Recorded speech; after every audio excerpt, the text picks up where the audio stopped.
Comenzamos un nuevo bloque aquí en Noticop y tenemos invitada en piso. Hoy vamos a estar charlando con la abogada especialista en familias, Sandra Daniele.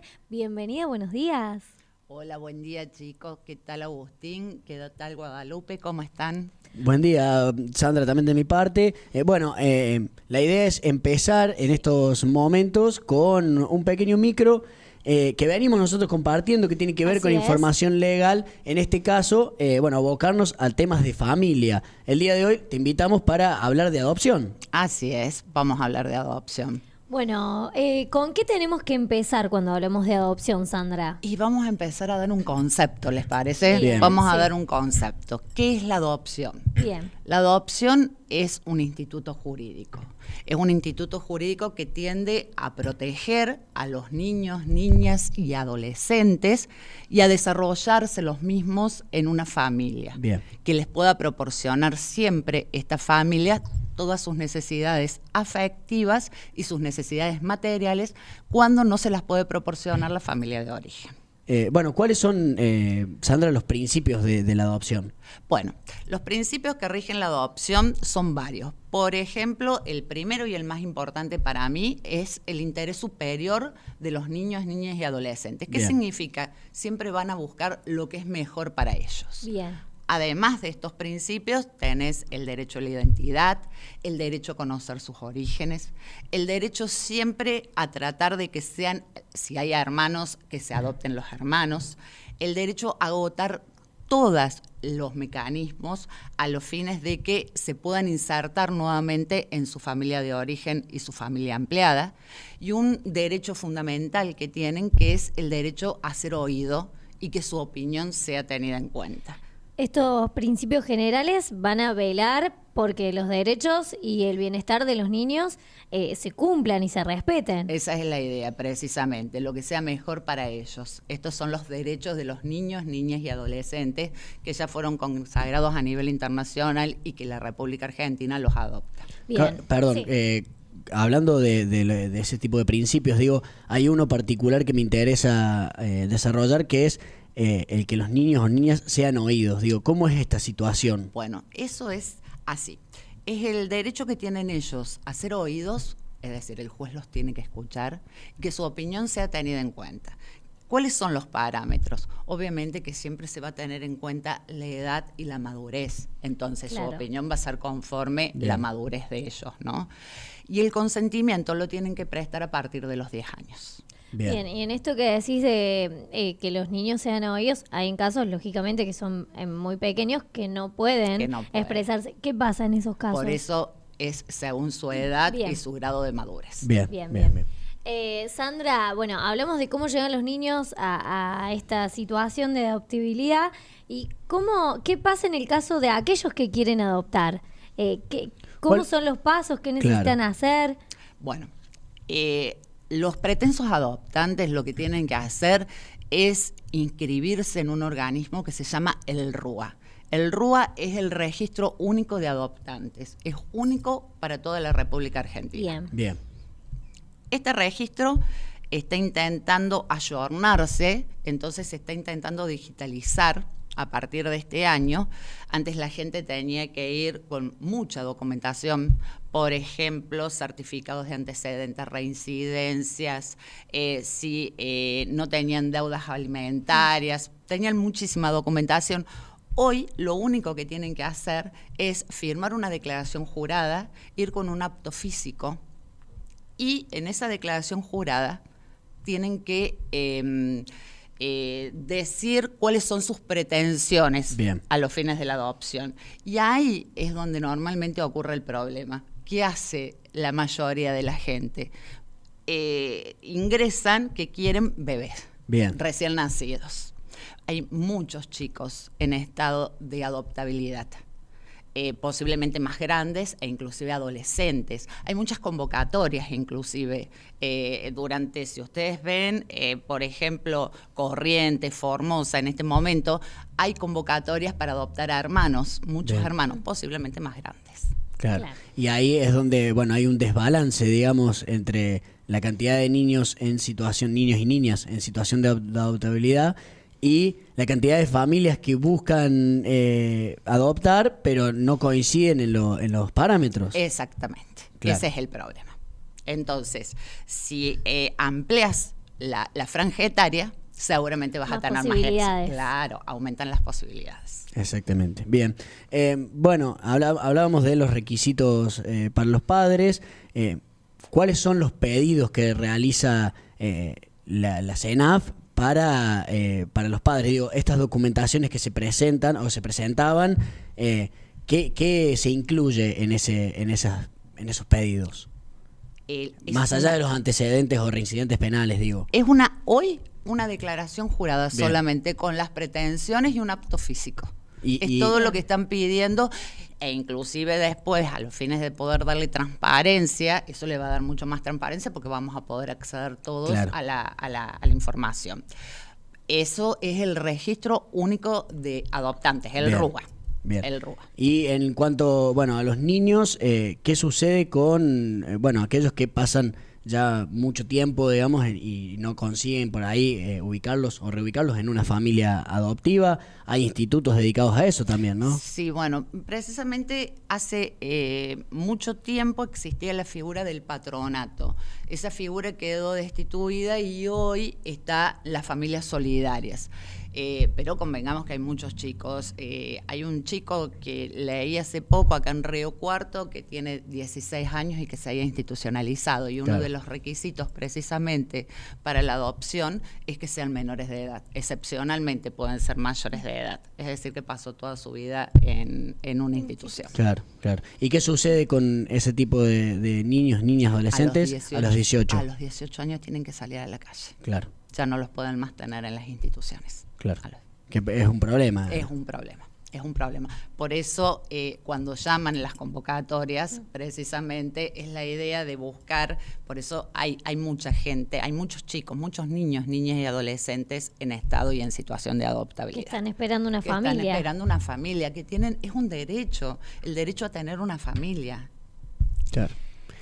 Bueno, para continuar un poquito, ¿cómo sería el camino una vez que uno se inscribe? Hay que esperar, obviamente, pero hasta el momento en que le avisen que pueden adoptar.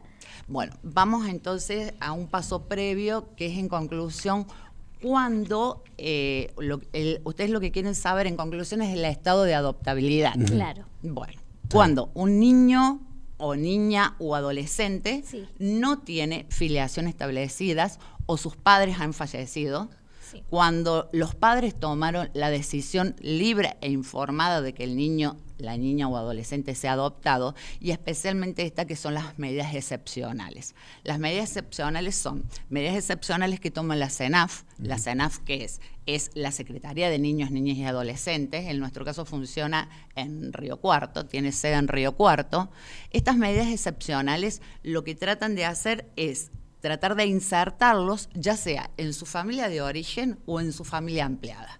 Bien. Bien. Transcurrido 180 días y no logran insertarlo, entonces ahí sí ya se declara la situación de adoptabilidad de estos niños. Perfecto. ¿Qué ocurre con estas medidas excepcionales? Nunca son 180 días, se demoran demasiado en el tiempo, posiblemente tardan 1 año y medio, tardan 2, si están en familias solidarias generan vínculos.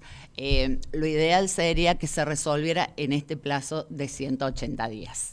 Bien. Superado ese plazo de 180 días, Sandra, bueno, declarado el estado de adoptabilidad, ¿por dónde se sigue? Ahí es donde la CENAF dice, vencido ese organismo, dictamina el estado de adoptabilidad, entonces es el juez, ahí ya comienza el ámbito judicial. Bien. Entonces es el juez el que declara el estado de adoptabilidad de estos niños. ¿Qué hace el juez? Lo primero que tiene que hacer es escuchar a los padres, a los niños, niñas y adolescentes, y ahí en su sentencia el juez es donde solicita al RUA la selección de legajos. Bien. Ese es el momento donde ya tiene, entonces, declara el estado de adoptabilidad del niño y ya tiene la selección de legajos. Entonces, ¿qué hace el juez con eso? Ya entramos a la segunda etapa, que es la guarda. Bien. Llegamos a la guarda. Ahí se selecciona entre todos los legajos filtrados, por decirlo de alguna manera, bueno, la familia, la primera familia elegida La para familia. la guarda. Para la guarda. Exactamente. ¿Cuáles son las pautas que Sí, tiene porque el también juez? hay requisitos y cosas a tener en cuenta. Exactamente. ¿Cuáles son las pautas que tiene el juez? Obviamente que van a ser las condiciones personales, las edades, las aptitudes, las expectativas que puede llegar a tener esa familia, la idoneidad para cumplir esas funciones. Y algo muy importante es el respeto asumido, el respeto que asume esa familia para respetar el derecho a la identidad y al origen. Bien. ¿Por qué el derecho a la identidad?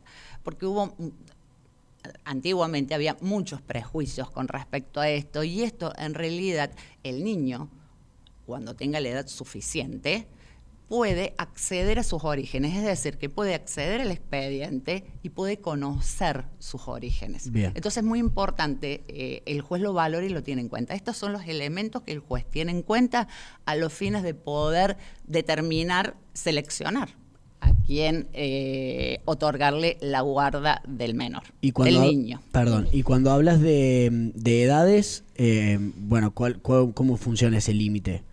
El límite de edad entre padres adoptivos y Claro, los tiene que haber adoptados. una Sí, diferencia. tiene que haber una diferencia. La diferencia es que, entiendo que me están preguntando esto, que tiene que ser 16 Bien. años Bien. mayor Ahí está. el adoptante que el adoptado. Bien, perfecto. Eso me estaban sí, preguntando. sí, eso era la consulta. Por una cuestión de que también, bueno, hay familias o padres adoptivos que, bueno, tienen entre esos requisitos, esas necesidades que por ahí ponen en la declaración jurada, hay que tener en cuenta esta diferencia Sí, de edad por también. supuesto, por supuesto. 16 años de diferencia, permanencia en el país, 5 años, es decir que la idea es de que no venga gente del exterior Claro. a adoptar, entonces tienen el plazo de permanencia en el país. Así Bien, es. y puede adoptar una pareja o una persona sola, eso es indistinto, también se puede hacer. También se puede hacer. ¿Cómo se puede? Puede ser un matrimonio, puede ser una unión convivencial, Bien. puede ser una sola persona. Bien. Y los requisitos son más o menos lo mismo Son para... los mismos. Claro. Son los Y mismos. lo importante es estar dispuesto a darle un hogar a un niño que lo está esperando. Eso es lo importante, darle una familia, que es lo que están esperando. Obviamente que tienen que cumplir con todos estos Por requisitos supuesto. que estuvimos hablando, ¿no? Que se me ocurre que si esto se cumple, va a ser mucho más ágil. Claro. Bien, eso es también un tema que siempre se dijo como que se tardaba mucho en esta cuestión de la espera, de la adopción, pero también viene por el lado que vos nos decías, requisitos de las edades, que uno elige la mayoría de los más pequeños, y por esas cosas que se lleva a que el proceso tarde más, ¿o hay otras cuestiones? Yo entiendo que sí, que ese es el mayor problema. El mayor problema es en el momento de seleccionar, ¿no? Cuando los pretensos adoptantes dicen cuáles son sus pretensiones, me parece que ahí está el problema, porque hay muchos chicos. Hace muy poquito tiempo tuve el caso de una adopción de una beba y me dijeron todo lo contrario de este matrimonio, que les había llegado muy rápido. Entonces me Claro. parece también que es una cuestión de mito esto, Bien. ¿no? Bien, bueno, eso también Que es vamos a importante tratar de aclarar claro. y contar, porque a lo mejor quizás hay mucha gente Sí, sí, seguramente. interesada en el tema, y por ahí estas cuestiones te bajonean un poco o hacen que uno no se anime, y bueno, está Yo bueno siempre aclararlo. invito a esto y invito también a que no nos quedemos solamente con los bebés, con los recién nacidos. Sandra, bueno, para cerrar esta primera parte del tema, que tendrá su consecución, por supuesto, te invitamos a que le des un mensaje a las familias de Alcides Gijena, de la región, que por ahí están interesadas en inscribirse. Digo, ¿qué se dice desde tu lugar? Bueno, también, por supuesto, que no le tengan miedo al registro único de adoptantes, ¿no? No, yo creo que no, que es un gran acto de amor,